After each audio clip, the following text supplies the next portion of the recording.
What is going on, YouTube? Welcome back. If you're new to the channel, also welcome.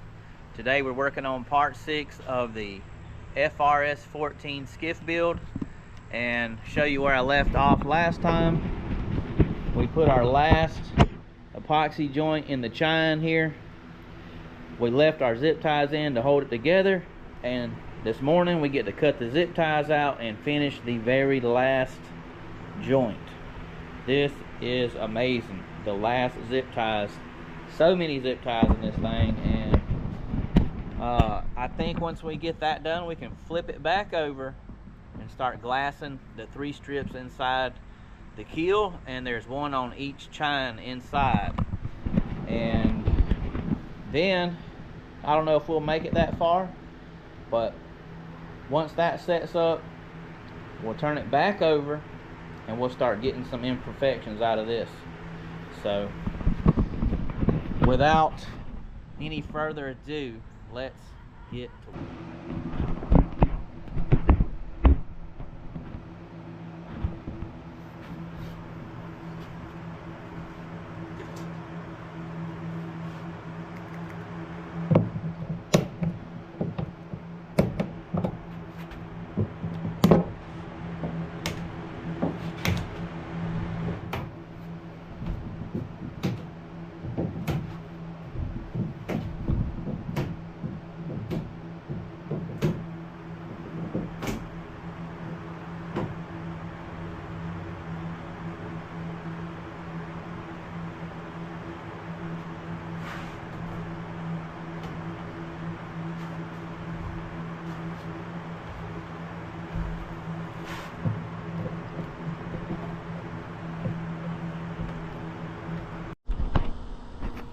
So the thing I hate the most about stopping, because you have a zip tie in there, is that it leaves imperfections, a little hump of fillet compound, epoxy compound everywhere. So you have to go back. This is a 50 grit wheel, and kind of just smooth it out.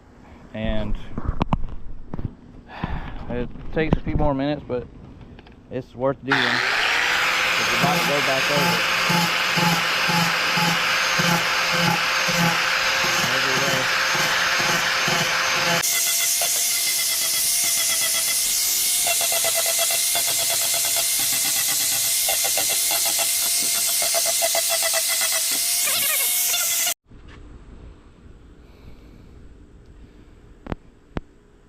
Make some thickened epoxy here. Feeling that last joint where them zip ties were. And I'm gonna make this kind of thick like peanut butter. Some people, different applications, like if you're gonna glue a piece of wood, I would make thickened epoxy like mayonnaise. And if you're gap filling or filleting or joining, I would make it like peanut butter, like thick as peanut butter, so it'll hold in place. Won't run. See that there? That's a little bit too loose for my liking right now. I want to put a little bit more compound in there.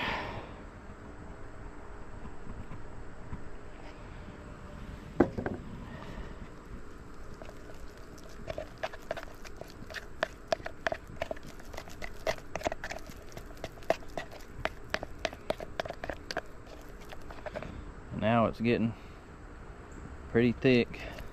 I think that'll work right there. It's like 95 out here. This is a little bit soupy, but it's so hot out here, it's gonna set up real fast, so no big deal there. I'm just gonna place it in the gaps here and come back with my little card and swipe it across. Just kind of feel in. That's a pretty big gap right there. So some of that is going to go in that crack, but that's okay. Big gap right here. Like I said, we're just trying to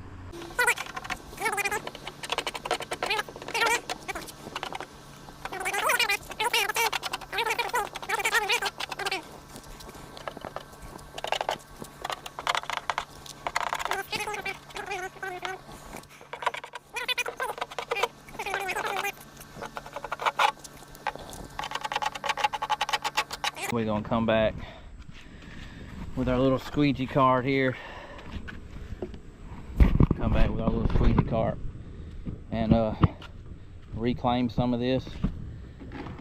Work it into the hole and seams there a couple of times. If you get some out of the hole, you have a little excess on the back here, you just take it and squish it down in the hole. Go over it. Just like that. Like that, like that. Like I said, as long as the holes are filled, don't worry. It will get hard. See this little uneven spot here? I'm gonna have to put some epoxy in this little crack here and fill it in, and we'll have to go back and smooth and sand it down because it's uneven. Fiberglass likes to stick on an even surface. It does not like uneven surface, and it does not like sharp edges.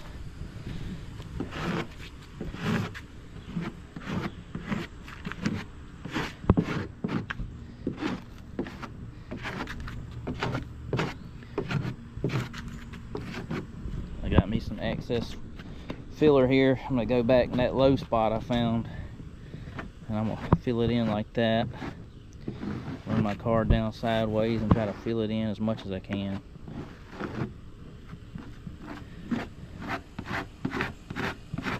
Yeah, right there. It's not a good spot there. But we'll fill it in with resin. And when you resin that glass in there, it'll fill in that void a little bit, but you can't have like a giant void or a giant uneven surface, or it's not gonna work. As long as it's close, within, I'd say less than 1/8 of an inch, that resin will fill in there and that glass will grab it.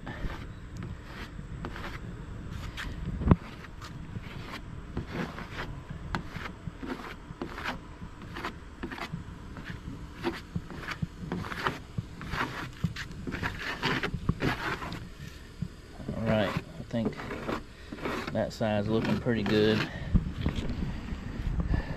One joint filled in, folks. Down here we need to, this stuff's getting hot. Take some of this drier stuff and stick in here. That's a big old gap there. There we go. Yep. Looking good. Go down the other side now. Fill it in. Same thing applies.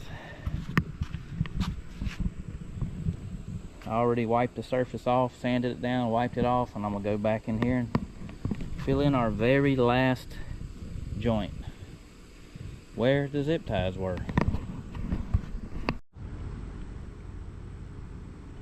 Alright, so while I had a little bit of extra resin mixed up, I went ahead and filled in the center line of the keel. It was already filleted in on the top side, but I went ahead and just filled in that little 1/8 of an inch crack down on the keel here, and that should be pretty good. This has got to dry, so I'm gonna go ahead and put this thing away while I go to work for the next 2 days, and then I'll pull it back out, and hopefully our fiberglass roll will be here. It's supposed to have been here this morning, but it's late. But it's all gonna work out anyway, because I had to get on the bottom here and fill in all these gaps and holes, and still got a lot more to do. So we'll continue on this episode, and the next time I get out here and start fooling with some glass, I'll include that in this episode here. So this morning we got us a package, folks. Something I've been waiting on for about a week. It was supposed to have been here in 3 days, but it's here, and look what it is. Fiberglass. Got about 5 yards of it to start off with. I know I'm gonna have to buy some more. I think the build calls for 10 to 12 yards if you're gonna do the deck. They say the deck is optional, but I'm absolutely gonna glass the deck. So I'm gonna need some more, but this will be enough to get our strips inside the boat done.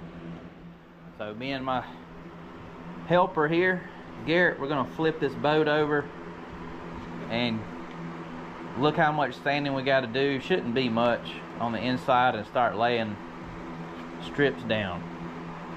Go ahead and get this thing flipped over.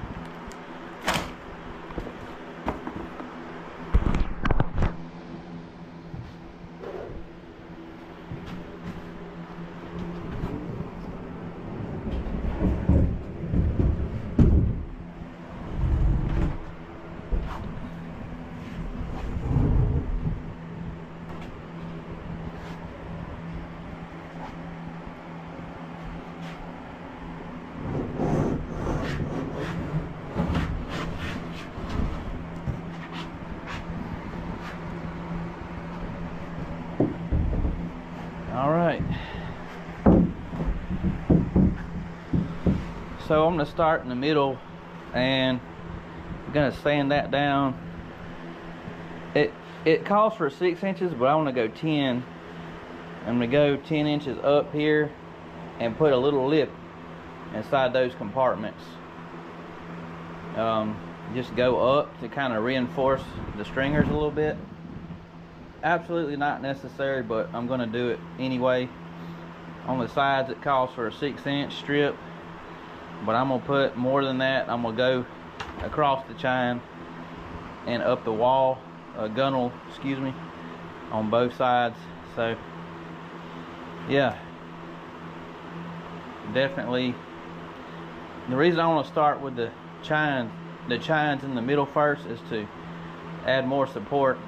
So when I flip this thing over, start sanding and mashing on it, it'll have more support, more or less.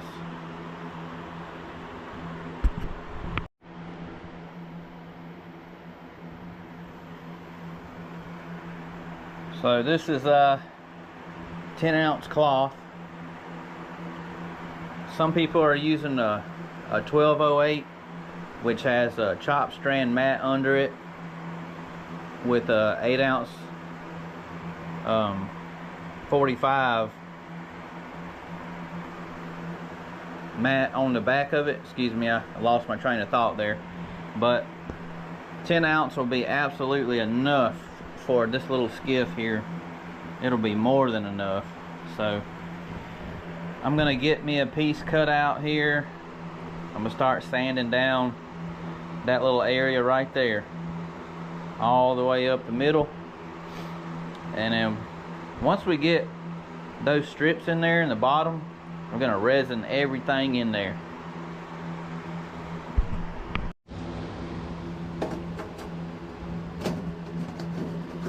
Oh yeah, looking like 24.5. So this is going to be interesting, the first time I get to mix resin and hardener together without putting epoxy filler in it.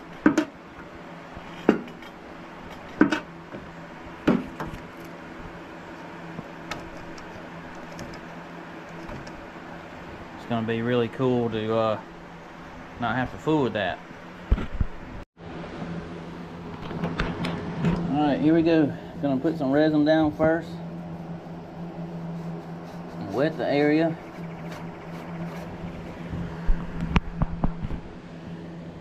I don't even know if I can get the camera at the right angle for this. There we go. Put some resin down in there. Get it nice and wet.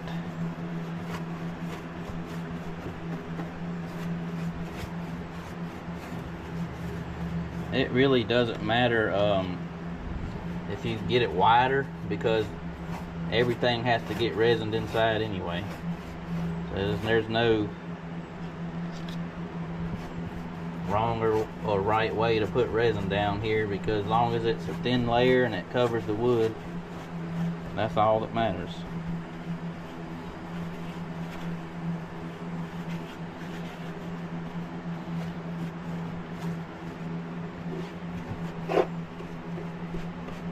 because we got to wet out that cloth anyway. This is just to get the cloth to stick.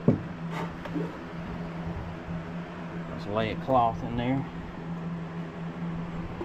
Get it right in the center as best as you can. There we go, just like that. It's going to move around on you a little bit. There we go. Stuck in place there. Take our little stick there and push in the gaps. And then we're going to wet out the glass. I may have to go get my squeegee or a roller.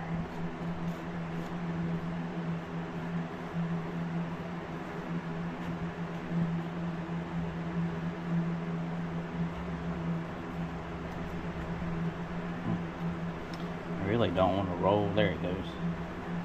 It's getting hard to go up the hill there.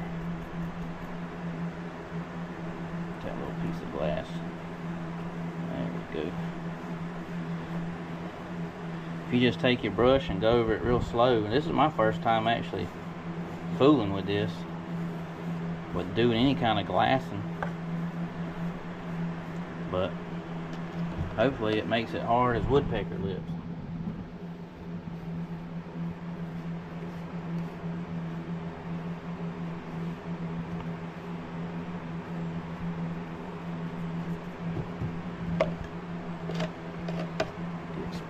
On there.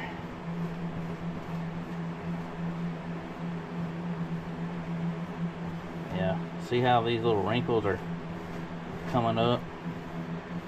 You have to get your squeegee or stick or something, smooth them out.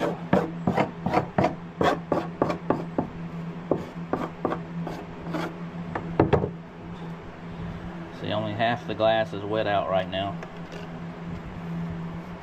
Gotta come in there and push it down. Alright, got my first piece of glass laid in there. You can see how that joint in the middle was built up, and the crack there shows up in that fiberglass. So I will have to go get a metal roller to roll some of that stuff out, but anywhere there's a little tiny lump or a difference, it'll show up in that glass. That's why getting the bottom of the boat, the hull, is so snickety, because I mean, one little imperfection and you get a bubble in that fiberglass, boy, it'll give you a hard time trying to get it laid out, thickened out, get the bubbles out. Alright, so in between these stringers here in the middle, I have glassed and resined, one coat of resin there. It says it requires 3, so I have to put 2 more coats of resin on everything I glass. But now I've sanded all these corners down and the chine down there, vacuumed it down, wiped it out with a rag, and now I'm going to lay a strip of glass over that chine and up against the bottom wall there. Cut some glass and lay it in there.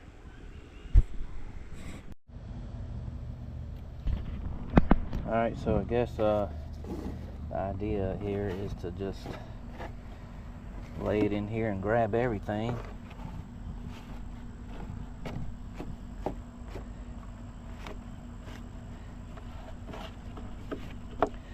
Get a lip here, right here, and then over here. If it starts to crinkle up on you like that, just cut a slit in it.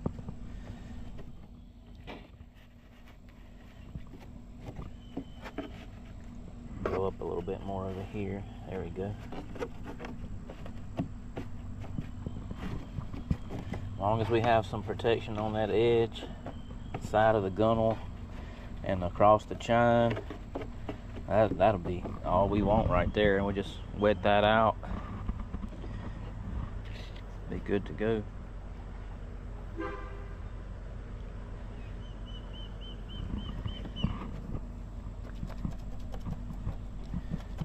Usually I would wet the bottom first and then do the glass. But here I'm just gonna dump it all in there and fill every void I can.